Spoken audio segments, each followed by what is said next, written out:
किसी ने घोषणा नहीं किया है और धड़ वो करते जा रहे हैं। अंतिम समय में जब उन्होंने अपने दोनों उम्मीदवार सिर्फ एक रामगढ़ छोड़ करके बाकी तीनों जगह का उम्मीदवार घोषित कर दिया है कि जगदानंद सिंह को के बारे में अगर आप जानते हैं तो आपको ये भी याद होगा कि जगदानंद सिंह 2010 में अपने ही बेटा के विरुद्ध चुनाव प्रचार किए थे। अच्छा। यही सुधाकर सिंह हैं जो भाजपा से जाकर के टिकट लेकर के चुनाव लड़ गए थे और जगदानंद सिंह ने इस बात का जमकर विरोध किया था और खुद वहां बैठकर उनको हराया। समझिएगा कितना मजेदार इसमें खेल है और राजपूतों की भी अच्छी खासी संख्या है। तो यहाँ यादव किसको वोट देंगे? राजू यादव को। भूमिहार किधर जाएंगे? तो सुनील पांडे के बेटा की तरफ। और मुस्लिम के साथ साथ बाकी के जो लोग हैं राजपूत और मुस्लिम मिलाकर के, क्योंकि इनकी संख्या भी अच्छी खासी है। पैनोरमा ग्रुप, जो सोचता है वो करता है। नमस्कार, भारत लाइव देख रहे हैं आप। मुद्दा गर्मा गया है। 4 सीटों पर होने वाले उपचुनाव को लेकर प्रत्याशियों के नाम अब सामने आ रहे हैं एक एक करके। आपने देखा कि कल भारतीय जनता पार्टी ने देर शाम अपने प्रत्याशी के नाम की घोषणा कर दी 2 सीटों पर, तरारी और रामगढ़ की सीट, जहां पर बीजेपी के तरफ से अपने उम्मीदवार के नाम की घोषणा तो कर दी गई। बाकी उनके घटक दल है जदयू, और जदयू के अलावा जीतन राम मांझी की पार्टी है, वो क्या करेगी ये आज पता चलेगा। लेकिन उससे पहले ये मामला कहीं ना कहीं फंसता हुआ नजर आ रहा है। क्या एनडीए यहाँ पर जीतेगा? क्या महागठबंधन जीत सुनिश्चित मान चुका है? अब बचे प्रशांत किशोर, वो भी कह रहे हैं कि 23 तारीख को हम बता देंगे। क्या बताएंगे? रिजल्ट आएगा। हालांकि जैसे ही वो 2 सीटों पर अपने नाम की घोषणा करते हैं, इमामगंज और बेलागंज, वहाँ पर फैटा की नौबत आ गई। जनसुराज के कार्यक्रम में कुर्सियां तक चल गई। प्रशांत किशोर रौद्र रूप में भी दिखे हैं। तो इन तमाम विषयों पर मुद्दा गर्म में चर्चा करने के लिए बाबा के साथ जुड़ गए हैं। बाबा, इमामगंज, बेलागंज, तरारी और रामगढ़ में गठबंधन गड़बड़ाया, चुनाव से पहले कैसे रिजल्ट आया? कौन सा गठबंधन गड़बड़ाया है? महागठबंधन की एनडीए गठबंधन?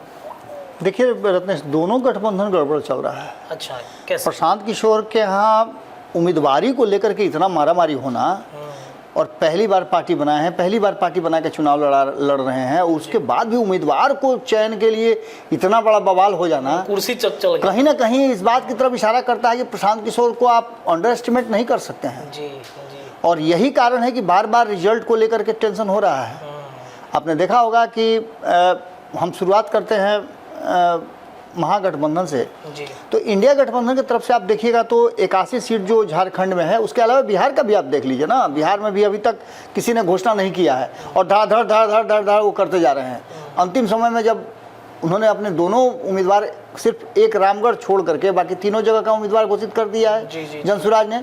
भाजपा ने पीछे 2 जगहों का घोषित किया है, जो अंडरस्टूड था। हम लोग पहले से कहते आ रहे थे। जिस दिन सुनील पांडे जाकर के मिले भाजपा में अपने पुत्र के साथ, उसी दिन से ये बात चर्चा में चल रही थी। आपने तो इंटरव्यू भी लिया था। तो उसी दिन से ये चर्चा थी कि विशाल प्रशांत जो है वहाँ से चुनाव लड़ेंगे। दूसरी तरफ रामगढ़ का कंफर्म था कि अशोक सिंह चुनाव लड़ेंगे, क्योंकि अशोक सिंह कठिन परिस्थिति में विवाह से जीते हैं, लेकिन पिछली बार वो 3रे नंबर पर आ गए थे।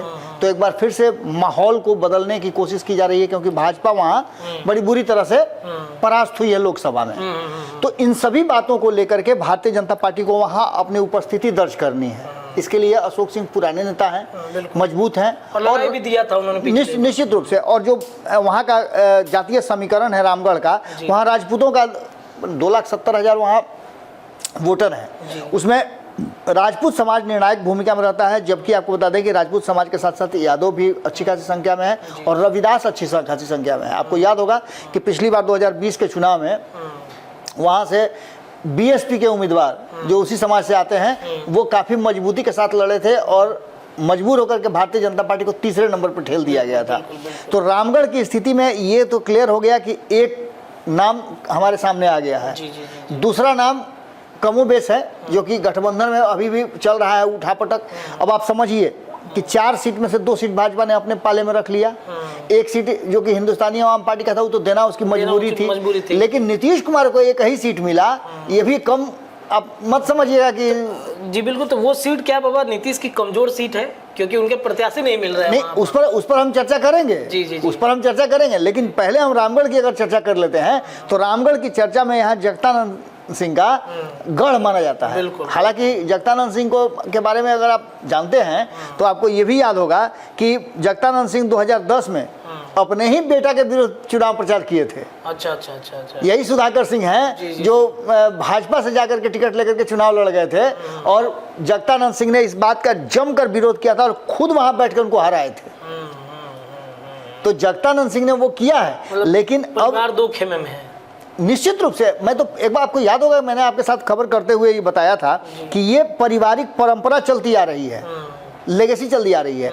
जगतानंद सिंह अपने बड़े भाई के सीट पर आए, उसके बाद सुधाकर सिंह उनके सीट पर आए जी। और सुधाकर सिंह के बाद अजीत सिंह का नाम उसमें चल रहा है। जी। अभी घोषणा नहीं हुई है, लेकिन संभावित है कि वो वहां से चुनाव लड़ेंगे। बिल्कुल बिल्कुल। अब ऐसी स्थिति में हो सकता है कि वहां नहीं कहा जाता है कि झोंक देना, गोतिहारों कैसे नहीं भाव जाला जी। तो वहां झोंक देना। तो यहाँ की लड़ाई अगर अशोक सिंह वर्सेस जनसुराज होता है या अशोक सिंह वर्सेस अजीत सिंह होता है तो इसमें जनसुराज की एक बड़ी भूमिका होगी और वही नहीं बीएसपी की भी बड़ी भूमिका होगी। क्योंकि यहाँ निर्णायक भूमिका में आपको बताया ना कि रविदास समाज है, मुस्लिम समाज भी निर्णायक भूमिका में है। ये सारी बातें कहीं ना कहीं एक जगह मुस्लिम खड़ा किया है जनसुराज ने, तो बाकी के मुस्लिम समाज के लोग तो उनके तरफ स्विच करेंगे ना। बिल्कुल बिल्कुल। सेंटीमेंट भी तो जाता है, बिल्कुल। तो मुस्लिम समाज उधर वोट करेंगे। तो ऐसी स्थिति में ये समझ लीजिए कि यहाँ भी गठबंधन गड़बड़ाता हुआ दिखाई दे रहा है। क्या होगा ये तो 23 तारीख को पता चलेगा, जी। लेकिन मामला यहाँ गड़बड़ है। अब बात तरारी की कर लीजिए। बिल्कुल बिल्कुल।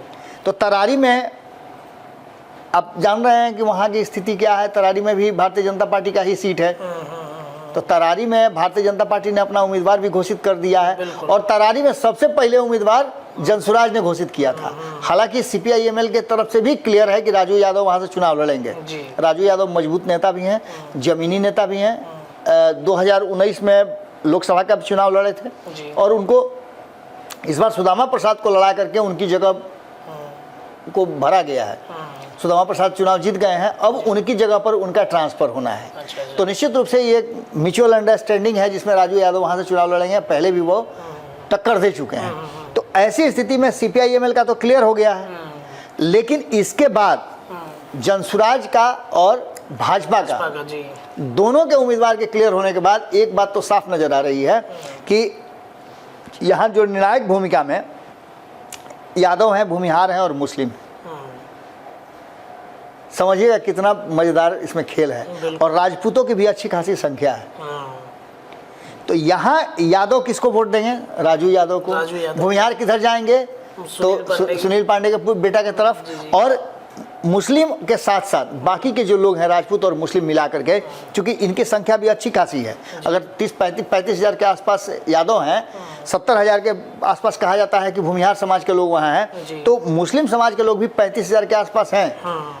राजपूत समाज के लोग भी हैं और ईबीसी ओबीसी को मिला करके, गैर यादव जो ओबीसी हैं उनको भी मिला करके कहीं ना कहीं एक बड़ा गेम कर रहे हैं। मुझे जानकारी मिली कि उनकी कोर टीम के प्रशांत किशोर के बड़े बड़े जो दिग्गज नेता हैं जो उस क्षेत्र में अपना वर्चस्व बना के रखते हैं, वो नेता अभी से कैंप करना शुरू कर दिए हैं। क्योंकि एसके सिंह ने साफ कह दिया है कि मुझे तो चुनाव लड़ने आता नहीं, मैं राजनीतिज्ञ तो हूँ नहीं, लड़ना तो वहाँ की जनता और प्रशांत किशोर को है। तो वहाँ पूरी तैयारी हो गई है। तो तरारी के सीट पर भी आसान मत समझिएगा।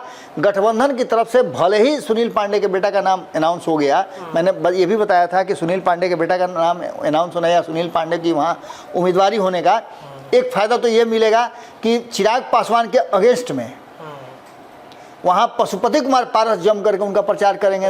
दलित वोटरों को अपनी तरफ करना चाहिए। सुनील पांडे कहाँ से आए हैं? निश्चित रूप से। तो इन सारी चीज़ों को लेकर के एक संभावना तो जरूर बनाई जा रही है कि सुनील पांडे का अपर हैंड है। लेकिन यहाँ पर दोनों ही गठबंधन जो है उनको इस बात से निश्चित नहीं होना चाहिए कि प्रशांत किशोर यहाँ कमज़ोर हैं और उम्मीदवार उनका कमज़ोर है।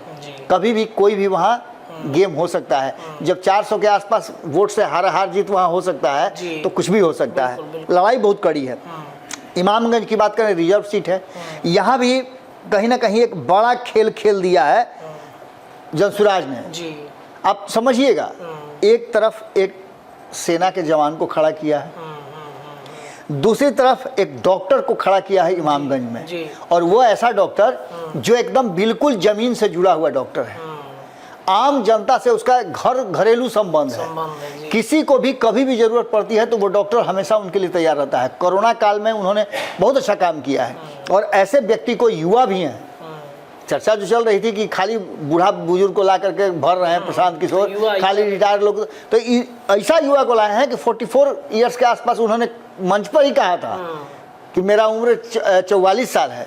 प्रशांत किशोर बोले कि 50 से नीचे ही होंगे, तो उठ करके बोले कि मेरा उम्र 44 है। तो इसका मतलब है कि यहाँ की लड़ाई और उदय नारायण चौधरी का यहाँ गढ़ था। कोई जानता था क्या कि वहाँ जीतन राम मांझी उनको हरा देंगे? जीतन राम मांझी 2 बार वहाँ से चुनाव जीते, उदय नारायण चौधरी लगातार वहाँ से चुनाव जीतते रहे हैं। हालांकि इस जगह पर जदयू का, समता पार्टी का 5 बार जीत हासिल हुआ है, कांग्रेस भी 4 बार जीती है, हम 2 बार जीती है। इस पूरी कहानी में एक बात तो साफ नजर आ रहा है कि यहाँ की लड़ाई में उम्मीदवार एक तरफ से तो तय हो गया है, अभी आरजेडी का और जेडीयू का उम्मीदवार आना बाकी है। जेडीयू, हाँ, हिंदुस्तानी आवाम पार्टी का नाम खाली अनाउंस होना बाकी है। तो हम अगर खबर कर रहे हैं तो हो सकता है कि रातों रात सब हो जाए, बिल्कुल। लेकिन अभी तक अनाउंस नहीं हुआ। जब तक हम खबर कर रहे हैं तब तक अनाउंसमेंट नहीं हुआ है, हमें जानकारी नहीं मिली है। बिल्कुल। तो निश्चित रूप से अभी हम अपर हैंड मान के चलेंगे जनसुराज का ही, क्योंकि जनसुराज ने उम्मीदवार दे करके दोनों को मजबूर कर दिया है कि वो अपने उम्मीदवार को और थोड़ा ठोक बजा ले, हाँ, और मजबूत उम्मीदवार खोजें, भले डिले हो जाए लेकिन। बिल्कुल। तो ये स्थिति है। 2 दिन हो गए अनाउंस हुए, हाँ, मतलब नॉमिनेशन के 18 तारीख से तो नॉमिनेशन शुरू हुए, लेकिन तो उस 2 दिन में नॉमिनेशन में एक भी लोग नहीं पहुंचे हैं। इसका मतलब आप समझ सकते हैं। निर्दलीय प्रत्याशी लालू यादव उन्होंने किया है तरारी से, शायद ना, तरारी से उन्होंने किया है। ये इमामगंज की स्थिति है। और इमामगंज आप समझ लीजिएगा कि ये क्षेत्र जो है, कहना यही है, वहाँ के लोगों का उदय नारायण चौधरी भी रहे, बहुत शीर्ष पद पर रहे, विधानसभा के अध्यक्ष तक गए हैं। और ऐसे आदमी जब उस क्षेत्र का विकास नहीं करा पाए, उप मुख्यमंत्री रहे, केंद्र में मंत्री बन गए और उस क्षेत्र का विकास नहीं कर, विधानसभा के अध्यक्ष भी रहे, तो उस स्थिति में अब समझ लीजिए कि उस क्षेत्र का इमामगंज का विकास नहीं हुआ है। तो इसका मतलब सीधा है कि विकास के लिए कुछ नया सोचना पड़ेगा। और हो सकता है कि जनता, जानते ही हैं कि जनता है, आज की तरफ बढ़ जाए। जनता अगर कहीं मूड बदल ली तो गठबंधन को मुश्किल हो सकती है। अब सबसे ज़्यादा जो मजबूत स्थिति है, और यहाँ नीतीश कुमार की अग्नि परीक्षा कहिए है। एक तो उम्मीदवार चयन को लेकर के अग्नि परीक्षा है, क्योंकि एक ठप्पा लगा हुआ है। मनोरमा देवी जिनका नाम चल रहा था, उनके बेटा का नाम चल रहा था, दोनों पर ठप्पा लगा हुआ है। हालांकि कोर्ट ने बरी कर दिया है, लेकिन समस्या यहाँ ये है कि अभी हाल फिलहाल में ईडी का रेड हुआ है उनके यहाँ। दूसरी तरफ आप जो वहाँ के सुरेंद्र यादव हैं, उनके बारे में भी आप अच्छी तरह जानते हैं, लेकिन उनके पुत्र का साफ सुथरा छवि है। विश्वनाथ यादव हैं, उनको चुनाव लड़ाने की बात चल रही है और उनके नाम पर कहीं कोई जिच नहीं हो सकता है, इसलिए कि राष्ट्रीय जनता दल कोई आपत्ति नहीं करेगी। यहाँ पर एक रिकॉर्ड बनाते हुए, एक लंबा समय से जीतते हुए आ रहे हैं, 6 बार 7 बार यहाँ से जीते हैं सुरेंद्र यादव। तो उन्होंने अपना एक वर्चस्व बनाया था। और बड़ा मज़ेदार एक यहाँ का खेल है कि 2020 में जो उम्मीदवार हारा, वो उम्मीदवार अब उनके साथ संसद में है। बिल्कुल, समझे, अभय कुशवाहा। ये भी एक बड़ा अजीब तरह का है। मैंने बिहार की जनता ही ऐसा कर सकती है। समझिए कि मैंने लोकतांत्रिक प्रक्रिया कितना तगड़ा, अलग-अलग लोकसभा से, बिल्कुल।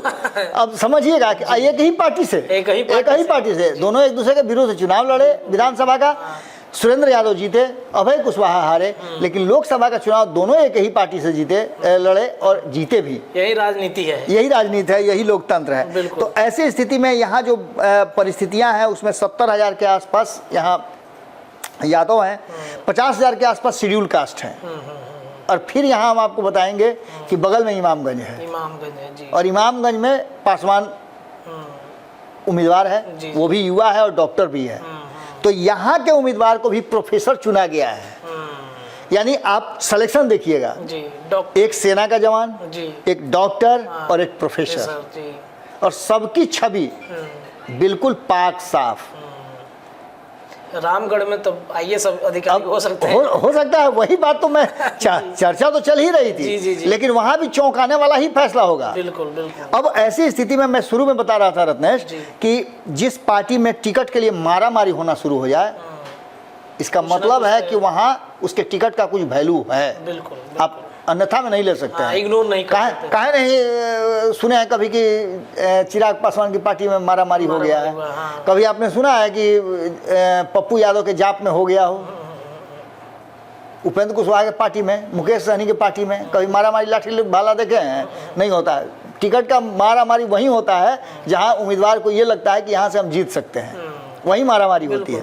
तो ऐसी स्थिति में आप समझ लीजिए कि पूरी तरह से यहाँ भी मामला गड़बड़ा रहा है और यहाँ भी दोनों ही गठबंधन, अभी तक तो नीतीश कुमार ये फैसला नहीं कर पाए हैं कि किसको लड़ाना है। दूसरी तरफ राष्ट्रीय जनता दल की तरफ से सुरेंद्र यादव, उनके परिवार का पहले से हम बता रहे थे कि चर्चा लगभग क्लियर ही है, फाइनल है। तो ऐसी स्थिति में आप एक बात तो निश्चित रूप से समझ लीजिए कि जिस तरह से इमामगंज, बेलागंज, तरारी और रामगढ़, ये 4 सीटों पर जो चुनाव हो रहे हैं, यहाँ मुकाबला जो सामने सामने होना चाहिए था, उपचुनाव में इतना ज़्यादा आप टसन कभी नहीं देखे होइएगा। उपचुनाव में सीधे सीधे होता है, उसमें भी जो 12 महीने के लिए ही चुना जाना है, तो आप समझ सकते हैं इतना मारामारी नहीं होता। 12 महीने और भी तो एक्सटेंड करवाने हैं। बिल्कुल, अभी नहीं, वो तो अभी तो उसमें बहुत सारा चीज़ है, अब एक्सटेंड यहाँ कहाँ करना। अब तो इनका नहीं चुनाव पहले हुआ वक्त से पहले, तो अब तो 4 ही साल का ये सत्र होगा। अगर 2025 के अपने नियत समय पर होता है तो 4 ही साल का विधानसभा का सत्र होगा।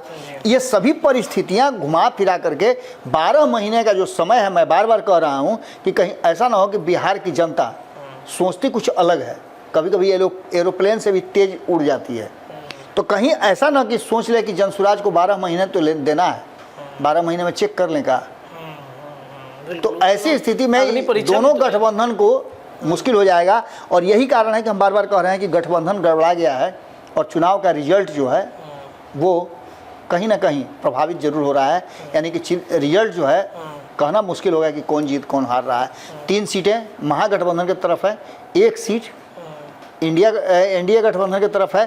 अब इसमें से अपने अपने स्थिति पर बरकरार रहते हैं कि कौन किसको मात देता है, कौन किससे सीट छीनता है या फिर हड़पता है, या इन दोनों खेमे से प्रशांत किशोर हड़प लेते हैं। ये बहुत चलिए, 2 की लड़ाई में तीसरे की जीत होती है, कहावत है। अब देखते हैं कि 23 तारीख को जो प्रशांत किशोर दावेदारी कर रहे हैं ये कितना सत्य। बिल्ली की रोटी बंटवारा जो बंदर कर रहा था, बस उसी की कहानी है और कुछ नहीं है। चलिए, 23 तारीख का इंतजार होगा और इंतजार इस बात का भी कि उम्मीदवार और बाकी के जो दल हैं वो कैसे तय करते हैं। फिलहाल के लिए इतना ही, लेकिन आज आपको खबरें लगातार मिलेंगी। देखते रहिए भारत लाइव। बहुत बहुत धन्यवाद। पनोरमा ग्रुप, जो सोचता है वो करता है।